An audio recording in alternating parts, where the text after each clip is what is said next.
Hello student, मैं आपकी संस्कृत अध्यापिका शोभना श्रृंगी। आज मैं आपको संस्कृत व्याकरण का टॉपिक क्रियापदानी और धातु रूपानी पढ़ाने जा रही हूँ। सबसे पहले हमें क्रिया के बारे में अध्ययन होना जरूरी है कि क्रिया क्या होती है। क्रिया शब्द, क्रिया से ही क्रियापद बनते हैं और संस्कृत भाषा में क्रिया से ही धातु बनते हैं। तो पहले हम क्रिया का परिभाषा क्या होगी इसके बारे में अध्ययन करते हैं। क्रिया क्या होता है? क्रिया जो भी काम कोई व्यक्ति करता है, अर्थात कर्ता जिस भी काम को करता है उसे हम क्रिया कहते हैं। जैसे खाना, पीना, हंसना, खेलना, रोना, जाना आदि क्रियापद है। इसी क्रियापदों से ही हमारे क्रियापद बनते हैं क्रिया शब्द से। तो क्रियापद किसे कहते हैं? क्रियापद वे शब्द होते हैं जो क्रिया का बोध कराते हैं। ऐसे शब्द जिनसे क्रिया का बोध हो उन्हें हम क्रियापद कहते हैं। जैसे खाना क्रिया है हिंदी भाषा की, तो इसके क्रियापद, इसका धातु हुआ खाद और खाद से क्रियापद बनेगा हमारा लट लकार वर्तमान काल का खादती। इसी तरह क्रियापद होते हैं और क्रियापद से मिलकर ही धातु बनती है।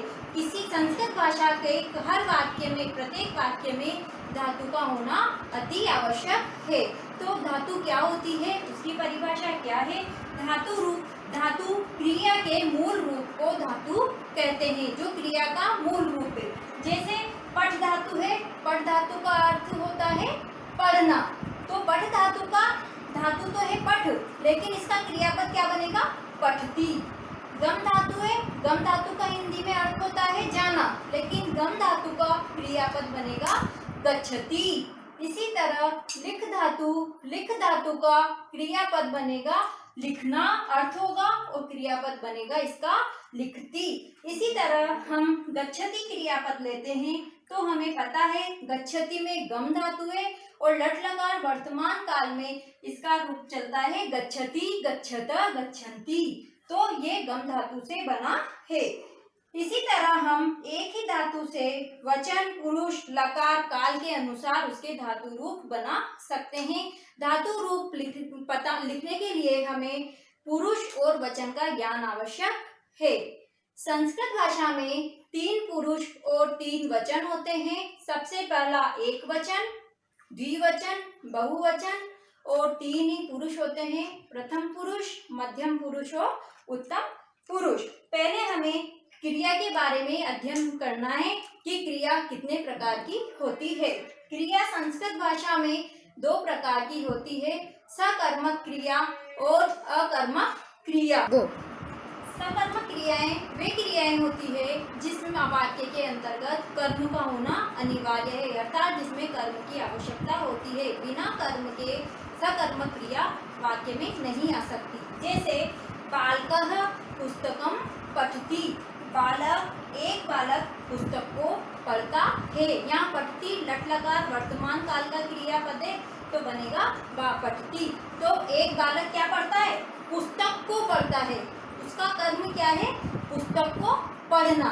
तो कर्म पुस्तक है, तो पुस्तक में ही हम क्या, पुस्तक शब्द इसका कर्म है, तो इसीलिए ये सकर्मक है। अगर इसी वाक्य को हम लिखते बालकः पठति, बालकः पठति, तो ये सकर्मक का उदाहरण नहीं होता। ये कौन सी क्रिया का उदाहरण होता? ये हमारा अकर्मक क्रिया का उदाहरण होता, क्योंकि बालक पढ़ता है। बालक कुछ भी पढ़ सकता है, वो पुस्तक भी पढ़ सकता है और वो कुछ भी पढ़ सकता है, नाटक, कहानी कुछ भी पढ़ सकता है, लेकिन बालक पुस्तक को पढ़ता है, उसका कर्म है पुस्तक। तो आएगा बालकः पुस्तकं पठति। अब हमारा दूसरा क्रिया का भेद है अकर्मक क्रिया। अकर्मक क्रिया क्या होता है? अकर्मक क्रिया ऐसी क्रियाएं होती है जिनमें कर्म की आवश्यकता नहीं होती। इन अकर्मक क्रियाओं से बने वाक्य में ये आवश्यक नहीं है कि वाक्य में कर्म हो। तो अकर्मक क्रिया का उदाहरण क्या होगा? अकर्मक क्रिया का उदाहरण होगा जैसे लता चलती है, लता चलती है। अब ये पता नहीं है हमें कि लता कहाँ चलती है, ये नहीं पता, बस चलती है, इसमें कर्म नहीं है, तो इसका संस्कृत में क्या बनेगा? लता चलती। एक वचन है और क्रिया भी वर्तमान काल की है, तो शब्द बनेगा लता चलती। इसी तरह दूसरा हमारा वाक्य है रमेश पढ़ता है। तो रमेश क्या पढ़ता है ये हमें पता नहीं है, अर्थात इस वाक्य में कर्म का अभाव है। तो वाक्य बनेगा संस्कृत में रमेशः पठति, रमेश पढ़ता है। तो ये हमारे क्रिया के भेद थे। अब क्रिया के बाद हमें ये पता होना चाहिए कि संस्कृत भाषा में हम वाक्य बनाएंगे तो क्रिया कौन से काल की है, किस काल में हम वाक्य बनाएंगे, कौन से लकार में हम वाक्य बनाएंगे। तो इसके लिए हमें पहले क्रिया को समय के अनुसार हम विभिन्न भागों में बांट सकते हैं। जैसे हिंदी भाषा में वर्तमान काल, भूतकाल, भविष्य काल होते हैं, वैसे ही संस्कृत भाषा में 5 काल होते हैं, अर्थात 5 लकार होते हैं। पहला काल कौन सा है, पहला लकार संस्कृत में कौन सा है? संस्कृत में कौन से 5 लकार होते हैं? 5 लकार होते हैं। तो कौन कौन से हैं वो 5 लकार? पहला है लट लकार। लट लकार का मतलब वर्तमान काल। दूसरा है हमारा लिट लकार या लंग लकार, लिख लेते हैं पहले। लंग लकार भूतकाल।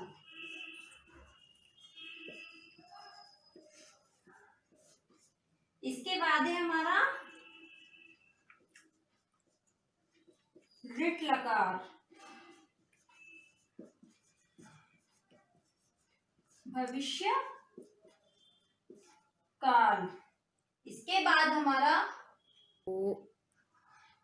हमारा चौथा लकार है लोट लकार। लोट लकार का अर्थ मतलब आज्ञार्थक काल। इसमें हम आज्ञा देते हैं, किसी को ऑर्डर देते हैं, आज्ञार्थक काल। इसके बाद विधिलिंग लकार। विधिलिंग लकार में हमें चाहिए अर्थ में होता है और इसे विधि सूचक काल कहते हैं। विधि सूचक काल। संस्कृत भाषा में वैसे तो ये 5 लकार हैं, लेकिन आपके पाठ्यक्रम में हम 3 ही लकार हैं, उन्हीं का अध्ययन करेंगे। लट लकार वर्तमान काल, लंग लकार भूतकाल और लिट लकार भविष्य काल। सबसे पहले लट लकार। लट लकार किसे कहते हैं? जैसे कि आप सभी को पता है वर्तमान काल।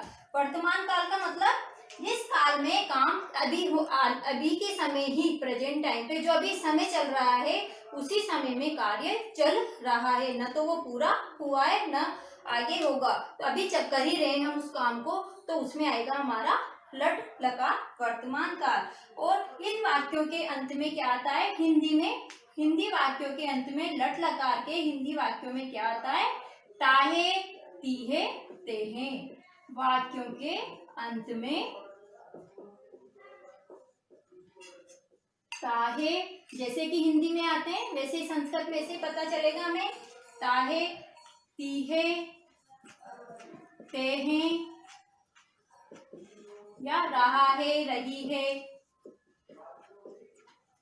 है आदि। इसमें जैसे हिंदी भाषा में और इंग्लिश में तो रहा है, रही है आएगा तो उसका चेंज हो जाता है, प्रेजेंट कंटिन्यूअस हो जाता है। लेकिन यहाँ पे रहा है, रही है आए या ताहे, तीहे आए तब भी वर्तमान काल ही रहेगा। तो लट लकार वर्तमान काल का वाक्य क्या होगा, इसका उदाहरण क्या होगा, वो उसके बारे में अध्ययन करते हैं। जैसे लट लकार वर्तमान काल का उदाहरण है वह पढ़ता है। वह पढ़ता है। तो इसमें क्या आ रहा है वाक्य के अंत में? ताहे। ताहे आ रहा है तो इसका वाक्य क्या बनेगा? पहले हमें ये पता होना चाहिए वह को संस्कृत भाषा में क्या कहते हैं हम? स। इसके लिए हमको एक टेबल याद करने की आवश्यकता है। सह, तो, ते, त्वम, युवाम, यूयम, अहम, आवाम, वयम। अगर हमने इस टेबल को याद कर लिया तो हम संस्कृत भाषा में हिंदी से संस्कृत और संस्कृत से हिंदी अनुवाद हम आसानी से कर सकते हैं। स, तो, ते, स का अर्थ वह, तो का वे दोनों, ते का वे सब, त्वम, तुम, युवाम तुम दोनों, यूयम तुम सब। अहम आवाम वयम, अहम मैं, आवाम हम दोनों, वयम हम सब। इसी टेबल के अनुसार हर लकार के धातु रूप चल जाएंगे। जैसे स तो ते के साथ आएगा पठती, पठता, पठंती। त्वम युवाम यूयम के साथ आएगा पठसी, पठथ, पठत। और अहम आवाम वयम के साथ आएगा पठामी, पठावह, पठामह। तो स तो ते प्रथम पुरुष का एक वचन है, तो उसके साथ हम क्रियापद भी प्रथम पुरुष का एक वचन ही लगाएंगे। स और पठती, वह पढ़ता है।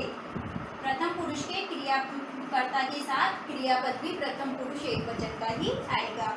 इसी तरह और भी है, वे दोनों हंसते हैं। दूसरा उदाहरण है, वे दोनों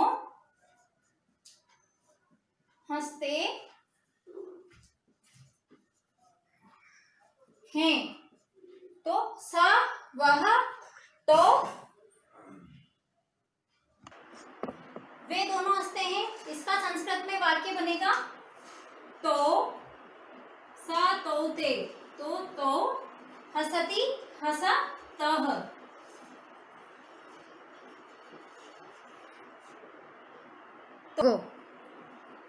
तो हसता वे दोनों जाते हैं। और कुछ भी वाक्य हम बना सकते हैं, जैसे मैं खाना खाता हूँ। तो मैं खाना खाता हूँ का क्या बनेगा? अहम, उत्तम पुरुष का एक वचन है उस टेबल के अनुसार। स तो ते, त्वम युवाम यूयम, अहम। अहम मीन्स मैं, तो उत्तम पुरुष का एक क्रियापद आएगा। और यहाँ पर कर्म है, सकर्म क्रियापद है। यहाँ पर मैं क्या खाता हूँ? खाना खाता हूँ। उसका कर्म है खाना खाना। तो भोजनम खादामी, खादती, खादत, खादंती, खादसी, खादत, खादत, खादामी, खादावह, खादामह। अब इसके बाद हम दूसरा लकार पढ़ेंगे, ऋट लकार, जिसका की अर्थ होता है भविष्य काल। ये आपको पहले ही बता चुका है और भविष्य शब्द से ही पता चल रहा है ये इस काल में कार्य के होने की संभावना होती है। कार्य अभी हमने शुरू नहीं किया है, अभी पूरा नहीं हुआ है वो कार्य, तो वो कार्य आने वाले समय में पूरा होगा, तो उसे कहेंगे भविष्य काल। जैसे कि हमारा वाक्य है, इन वाक्यों के पीछे क्या आता है? गा, गी, गे। कहाँ आते हैं ये? वाक्य के अंत में आते हैं। वाक्य के अंत में आते हैं, हिंदी वाक्य के अंत में आते हैं ये। इसी हिंदी वाक्य का ही फिर हम संस्कृत में अनुवाद करते हैं। जैसे कि हमारा वाक्य है, मैं घर जाऊंगा। तो पहले हमें इनका क्रियापद, इनके क्रियापद धातु रूप पता होना चाहिए कि भविष्य काल में कैसे चलेंगे। तो गम धातु का मतलब है जाना, तो गम धातु के चलेंगे गमिष्यति, गमिष्यत, गमिष्यन्ति, गमिष्यसि, गमिष्यत, गमिष्यत, गमिष्यामि, गमिष्यावह, गमिष्यामः। ऐसे हर किसी भी हम धातु का क्रियापद का हम किसी भी लकार में रूप धातु रूप बना सकते हैं। तो इसका संस्कृत में क्या बनेगा? अभी मैंने यहाँ बताया था, मैं को क्या कहते हैं? मैं यहाँ पे था, तो मैं को क्या कहते हैं हम? अहम।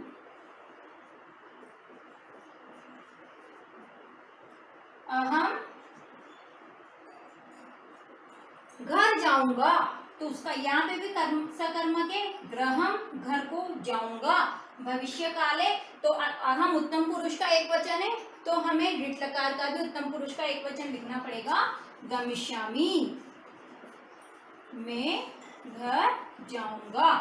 इसी की तरह दूसरा उदाहरण हमारा, हम सब पुस्तक पढ़ेंगे। हम सबको क्या कहेंगे? हम सब पुस्तक पढ़ेंगे। तो हम सब, अहम, आवाम, वयम, मैं, हम दोनों, हम सब, वयम पुस्तकम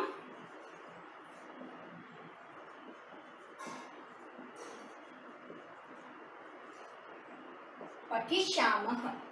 इसी तरह हम बहुत सारे हर लकार के बहुत सारे वाक्य बना सकते हैं। अब आप इन्हीं उदाहरण के माध्यम से हर लकार के 10-10 वाक्य बनाइए तो आपको अच्छे से संस्कृत में वाक्य बनाना आ जाएगा। अब हमारा तीसरा लकार है लंग लकार। लंग लकार का मतलब भूतकाल। भूतकाल से पता चल रहा है जो वाक्य हमारा क्या हो गया हो, पूर्ण हो चुका हो, हमने वो वाक्य पूरा कर लिया हो। तो इसके पीछे क्या आएगा, या, ये आएगा इसके पीछे। तो इसका उदाहरण क्या होगा, ये कहाँ आएंगे, हिंदी वाक्यों के अंत में आएंगे।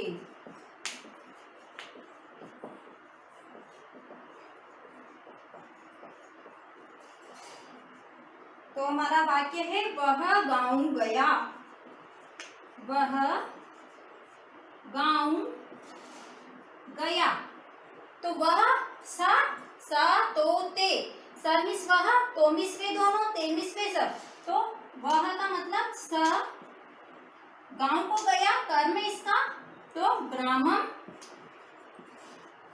अब यहाँ पे गया आ गया भूतकाल। अब हमें ये पता ही नहीं है कि भूतकाल के रूप कैसे चलते हैं, धातु रूप कैसे चलते हैं उसमें। तो भूतकाल में कैसे चलेंगे, गया मतलब गम धातु, तो इसके चलेंगे अगच्छत, अगच्छताम, अगच्छन, अगच्छ, अगच्छतम, अगच्छत, अगच्छम, अगच्छाओ, अगच्छाम। तो हमारा प्रथम पुरुष का एक वचन है स वह, तो हम क्रियापद भी प्रथम पुरुष एक वचन की ही लिखेंगे। तो गम धातु गच्छ का क्या आएगा, अगच्छत। वह गांव को गया। दूसरा रमाकल जयपुर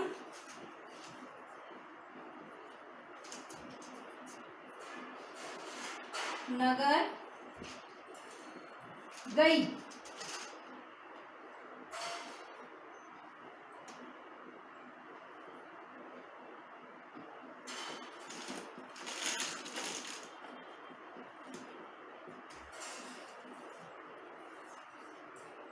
तो रमा लड़की का नाम है, तो प्रथम पुरुष है और प्रथमा विभक्ति का एक वचन है। तो ये किसी भी नाम, किसी का भी नाम हो, कोई शब्द हो, तो वो हमेशा प्रथम पुरुष के अंतर्गत ही उसको गिना जाता है।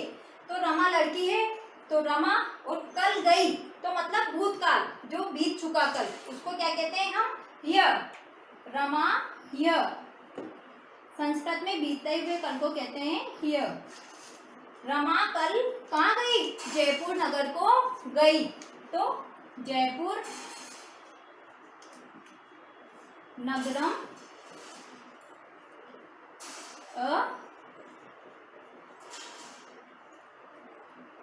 गच्छत। रमा जयपुर नगर को गई। इसी तरह और भी वाक्य, मैंने नाटक लिखा, मैंने नाटक लिखा, अहम नाटकम, अलिखम आएगा, क्योंकि अहम का है, उत्तम पुरुष का एक वचन है, तो उत्तम पुरुष का एक वचन का क्रियापद भी क्या होगा, अलिखम ही होगा। इसी तरह एक बार मैं आपको फिर क्रियापद बता देती हूँ और फिर उसके बाद में आपको लिखकर दे दूंगी। लट लकार का पठती, पठत, पठन्ति, पठसी, पठत, पठत, पठामी, पठाव, पठाम। ये तो लट लकार वर्तमान काल के धातु रूप में। इसके बाद लंग लकार के अपठत, अपठताम, अपठन, अपठ, अपठतम, अपठत, अपठम, अपठाव, अपठाम। इसके बाद लिट लकार भविष्य काल के पठिष्यति, पठिष्यत, पठिष्यन्ति, पठिष्यसि, पठिष्यथ, पठिष्यत, पठिष्यामि, पठिष्यावः, पठिष्यामः। तो ये धातु रूप में, धातु रूप आपको कहीं बुक में भी मिल जाएंगे, तो उसमें से देख के आप लर्न कर दीजिएगा। और आपको पीडीएफ में भी धातु रूप आपको होमवर्क में करना है। और क्रियापद धातु रूप लकार की परिभाषा भी आपको होमवर्क में कॉपी में, संस्कृत कॉपी में लिखनी है। और धातु रूप भी दिए हुए हैं, उसमें 5 धातु रूप दिए हैं, पठ धातु, लिख धातु, दा धातु। इन तीनों जो भी पीडीएफ में धातु रूप आपको दिए जाएंगे, उन्हीं को आपको अपनी संस्कृत कॉपी में लिखना है। धन्यवाद।